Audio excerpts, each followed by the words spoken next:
ओम श्री गणेशाय नम नमस्कार बंधुगण आपण मानकु आम यूट्यूब चैनल को स्वागत। बंधुगण आजिर ए भिडियो आमे आपण मानकु कहिबा पई जाउछु कि 15 तारिखर दिन आपणक पई किपरि साब्यस्त हेबो, केउ प्रकारर आजिर दिन को आपण माने प्लानिंग करिवे, ता सहित जदि विशेष भाबरे कहिबा केउ केउ जिनिस रे आपणकु फायदा हेबो, केउ सबु जिनिस रे आपणकु सावधानियता अवलंबन करिबा पई पड़िबो, आपणकर लव लाइफ किपरि रहिबो, क्यारियर किपरि रहिबो, बिजनेस आ व्यापार किपरि रहिबो, ता सहित स्वास्थ्यर महत्वपूर्ण इनफॉरमेशन मध्ये आमे आपण मानकु भिडियो रे कहबू। आ भिडियो शेष रे आमे आपण मानकु गोटे उपाय विषय मध्ये कहबू, जहा द्वारा आपण आजिर दिन को आहुरी अधिक शुभ और मंगलदायक साब्यस्त करि परिबे। तेणु आगो भिडियो स्टार्ट करबा पूर्वरु आमर आपणकु रिक्वेस्ट, जदि आपण आमर ए चैनल ले नुआ करि आछन्ते तो चैनल को सब्सक्राइब करंतु, सांगरे नोटिफिकेशन बेल को मध्य ऑन करंतु, जहा द्वारा समय समय रे नुआ नुआ भिडियो रो नोटिफिकेशन आपणक पाखरे सर्वप्रथमे पहुँचीबो। आसंतु जानिबा किपरि रहिबो आपणक पई 15 तारिखर दिन। जदि सबुठारु प्रथमे आमे आपण मानकु कहिबू कि कोन आपणक पई आजि पॉजिटिव रहिबा पई जाउछि। जदि विशेष भाबरे कहिबा, जदि आपण व्यवसाय करूछंती किंबा जदि आपण चाकरी विशेष भाबरे करूछंती, तो निवेश पई आपणकु भल अवसर प्राप्त हेबो। एहा आपणकर आर्थिक निवेश पई बहुत ही शानदार साब्यस्त हेबो, जहा द्वारा आपणकु आर्थिक लाभ प्राप्त हेबार पूरा अवसर मध्ये मिलुअछि। ता सहित आपणकर भाग्य मध्ये आपणकु बहुत भल साथ देबो, तथा काम कार्य क्षेत्र रे आपणकु बहुत भल सफलता मध्ये मिलिबाकु जाउछि। चल अचल संपत्ति दृष्टि जदि कहिबा निवेश करिबा आपणक पई बहुत ही शुभदायक भरा साब्यस्त हेबो। सेथिपई समय आ परिस्थिति को देखि निवेशर अवसर आपणकु विशेष भाबरे मिलिबो, जहा द्वारा आपणकु सफलता प्राप्त हेबो। ता सहित आर्थिक स्थिति मध्ये आपणकर काफी मजबूत रहिबो। या सहित कौनसी अप्रत्याशित आय किंबा बड़ परिश्रमर फल आपणकु मिली पारे। आउ ए समयर भल स्थिति आपणकु मिलिबो। ता सहित कौनसी यात्रार स्थिति मध्ये आपणक पई बनुछि, जहा आपणक उद्देश्य को स्पष्टवादी करिवो। से सब विचार आपण लोकंकु कुहंतु जहा आपणक दिमाग रे रहिछि। ए समय आपण जरूर रिसर्च मध्ये करंतु, निज आखपाखर लोकंक सह मिसंतु, निजर वरिष्ठंकु प्रभावित करिबा पई शब्दर निपुणतार प्रयोग मध्ये करंतु। निज क्यारियर को बनेइबा एवं किछि योजना करिबा बा रणनीति करिबारे ए दिन आपणक पई शानदार रहिबो। ता सहित आपण निज सहित निज प्रतियोगींक सहित बहुत भल स्थिति को आपणै मध्ये नेबे। ता सहित रचनात्मक कार्यप्रति आपणकर विशेष रुचि बढ़िबो। ए अवसर आपण विशेष लाभ उठाइबे, आउ संपूर्ण भाबरे काम करिबार स्थिति मध्ये आपणकर बदली जिवो। निज रचनात्मकता द्वारा निजर घर को खूबसूरत आपण बनै परिबे। निज कार्य क्षेत्र रे जणे आउ जणको खुशी प्रदान करिबा प्रभावित करिबे। कार्य क्षेत्र रे लाभर विशेष जोग बनुछि। आकस्मिक धन लाभर आपणको स्थिति आसी पारे। ता सहित आसंतु जानिबा आपणक पई कोन नेगेटिव रहिबो। जदि कहिबा घरेलू समस्या को दूर करिबारे आपणक घरेलू विकास संभव रहिछि, अन्यथा प्रॉब्लम आसी पारे। निजे निज उपरे भरोसा करंतु, तथा निजर घर परिवारर सदस्यंको उपरे भरोसा करंतु। कौनसी अन्य व्यक्तिंको उपरे भरोसा करंतु नाही। अनावश्यकतारे आपणको प्रॉब्लम आसी पारे। ता सहित पारिवारिक स्थिति चिंतापूर्ण हेबो, जहा द्वारा घरे खुशीर माहौल मध्ये विशेष भाबरे देखिबा पई मिलिबो। हेतिपई घर परिवारर आपसिक सामंजस्य बनै रखिबा पई ट्राई करंतु। जणे आउ जणको उपरे भरोसा करिके कौनसी भी कार्य को आपण भूल भाल करंतु नाही। निज दायित्वर पूर्ण प्रयास करिके माता पितांको सह संबंध मधुर बनै रखिबा पई ट्राई करंतु।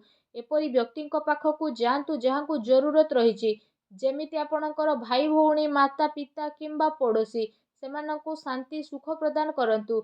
ए समय रे सांसारिक आ व्यवहारिक मामला रे आपण ध्यान केंद्रित करिबार नुह, किंतु निजर दृष्टिकोण को बदलिबार रहिछि। आउ नुआ विचार को भाबिबार टाइम आसीछि। बहुत सारा लोक आपणकु केते सारा कथा कहि पारंती, जहा द्वारा आपणकर अधिकतर टाइम मल्टीटास्किंग रे मध्ये व्यतीत हेबो। बास एहा आपण करिके रखंतु, जहा आपण करिबा पई चेष्टा करूछंती, आ आपणकु शीघ्र ही सफलता मिलिबो। गोटे नुकसान मध्ये आपणकु मिली पारे, जहा आपणक परिवार को प्रभावित करिवो। तेणु सावधान रुहंतु। कार्यभारर जेहेतु अधिकता रहिबो, तो जरूरी काम को आपण समय सह मध्ये करि नेबे। सेथिपई क्रोधर मध्ये विशेष भाबरे अधिकता रहिबो। नकारात्मक विचार ठारू दूरेई रुहंतु। ଉଚ୍ଚ ଅଧିକାରୀଙ୍କ ଠାରୁ ବାଦ ବିବାଦ ରଖିବା ଠାରୁ ଦୂରେଇ ରୁହନ୍ତୁ। ଏହା ଆପଣଙ୍କ ପାଇଁ ବହୁତ ଭଲ ରହିବ। ଆସନ୍ତୁ ଜାଣିବା ଆପଣଙ୍କର ଲଭ୍ ଲାଇଫ୍ କିପରି ରହିବ। ଆପଣଙ୍କୁ ଆପଣଙ୍କର ପ୍ରେମ ଜୀବନରେ ସମ୍ଭାଳିକି ରଖିବାର ଆବଶ୍ୟକତା ରହିଛି। କାରଣ ଟିକେ ବି ବିବାଦ ଆପଣଙ୍କର ବଡ଼ ହୋଇପାରେ ଆଉ ତାର ପ୍ରଭାବ ଆପଣଙ୍କୁ ଆପଣଙ୍କ ପ୍ରେମ ଜୀବନରେ ନକାରାତ୍ମକ ରୂପରେ ମଧ୍ୟ ଆସିପାରେ। ତା ସହିତ ଆପଣଙ୍କର ପ୍ରେମ ପାଇବାରେ ମଧ୍ୟ ବିଶେଷ ଭାବରେ ସମ୍ଭାବନା ବନୁଛି। ଆଉ ଏମିତି ବ୍ୟକ୍ତି ଆପଣଙ୍କ ଜୀବନରେ ଆସିବେ ଯିଏ ଆପଣଙ୍କୁ ଗୋଟେ ସ୍ଥିତିକୁ ନେଇକି ଯିବେ ଆଉ ଫ୍ରେଣ୍ଡସ୍ ରୂପରେ ସେ ଆପଣଙ୍କର ସାଥ ପ୍ରଦାନ କରିବେ। ଏ ଦିନ ଆପଣଙ୍କର ପ୍ରେମ ଜୀବନ ପାଇଁ ବହୁତ ହି ଭଲ ଦିନ ବିଶେଷ ଭାବରେ ସାବ୍ୟସ୍ତ ହେବ। ଏ ଦିନରେ ଆପଣଙ୍କୁ ଅବଶ୍ୟ ହିଁ ଲାଭ ଉଠାଇବାର ଆବଶ୍ୟକତା ରହିଛି। ଆସନ୍ତୁ ଜାଣିବା ଏ ଦିନରେ ଆପଣଙ୍କର ବ୍ୟବସାୟିକ କ୍ୟାରିୟର କିପରି ରହିବ। ଏ ଦିନର ବ୍ୟବସାୟିକ ଗତିବିଧି ଆପଣଙ୍କର ସଫଳ ହେବ ଆଉ କାରବାରରେ ଧନ ଲାଭର ସ୍ଥିତି ମଧ୍ୟ ରହିବ। ପ୍ରପର୍ଟି ଆଉ ସେୟାର ବଜାରରେ ନିବେଶ କରିବା ଆପଣଙ୍କ ପାଇଁ ଲାଭଦାୟକ ସିଦ୍ଧ ହେବ। ଅନାବଶ୍ୟକ ଖର୍ଚ୍ଚର ବୃଦ୍ଧି ହେବ ଯାହାଦ୍ୱାରା ଆପଣଙ୍କୁ କଣ୍ଟ୍ରୋଲ କରିବା ପାଇଁ ପଡ଼ିବ। ତା ସହିତ ଚାକିରି କରୁଥିବା ବ୍ୟକ୍ତିବିଶେଷଙ୍କ ପାଇଁ ଆଜିର ଦିନ ବହୁତ ଭଲ ରହିବ। ବିଦ୍ୟାର୍ଥୀଙ୍କ ପାଇଁ ମଧ୍ୟ ଦିନ ମିଲାଜୁଲା ରହିବା ପାଇଁ ଯାଉଛି। ଆପଣଙ୍କ ପାଇଁ ଯଦି କହିବା କୌଣସି ନୂଆ ଯାତ୍ରାରେ ଯିବାର ବିଶେଷ ଭାବରେ ଯୋଗ ବନୁଛି। କୋର୍ଟ କଚେରୀ ସମ୍ବନ୍ଧିତ କୌଣସି ଭଲ ଖୁସି ଖବର ମଧ୍ୟ ଆପଣଙ୍କୁ ପ୍ରାପ୍ତ ହୋଇପାରେ। ତା ସହିତ ଯଦି ବିଶେଷ ଭାବରେ କହିବା ଯେଉଁ ଲୋକମାନେ ସରକାରୀ କ୍ଷେତ୍ରରେ ଚାକିରି କରୁଛନ୍ତି ତ ସେମାନଙ୍କୁ ଶୀଘ୍ର ହିଁ ସରକାରୀ ବାହନ ଅଥବା ଘରର ସୁଖ ମଧ୍ୟ ମିଳିପାରେ।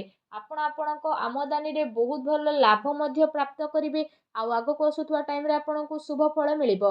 ସମୟ ଆପଣଙ୍କ ପାଇଁ ବହୁତ ହି ଅନୁକୂଳ ରହିବ ଆଉ ଆପଣଙ୍କୁ ସରକାରୀ କ୍ଷେତ୍ରରେ କାଫି ଫାଇଦା ମଧ୍ୟ ମିଳିବ। ଆପଣଙ୍କୁ ଆପଣଙ୍କ କାର୍ଯ୍ୟରେ ସ୍ୱୟଂ ଉପରେ ହିଁ ଲାଭବାନ ରହିବାକୁ ପଡ଼ିବ।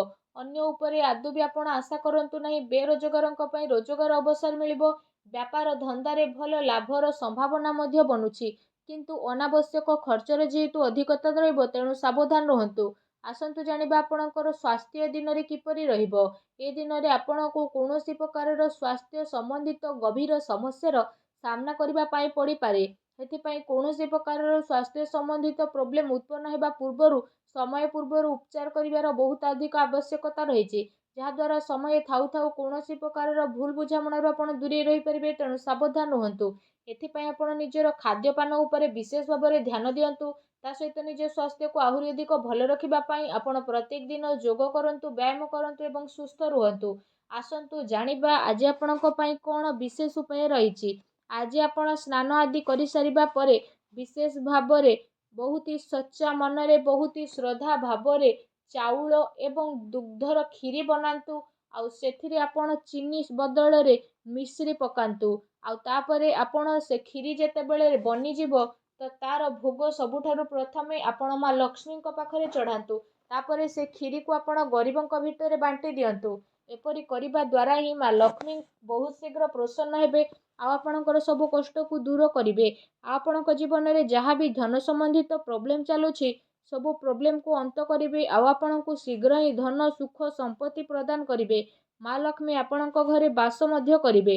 ମା ଲକ୍ଷ୍ମୀଙ୍କ ଆଶୀର୍ବାଦ ଆପଣଙ୍କୁ ପ୍ରାପ୍ତ ହେଉ। ସଚ୍ଚା ଦିଲରେ କମେଣ୍ଟ ବକ୍ସରେ ଜୟ ମା ଲକ୍ଷ୍ମୀ ଅବଶ୍ୟ ଲେଖନ୍ତୁ ଓ ଭିଡ଼ିଓକୁ ଲାଇକ୍ କରିବା ପାଇଁ ଆଦୌ ବି ଆପଣ ଭୁଲନ୍ତୁ ନାହିଁ। ଧନ୍ୟବାଦ।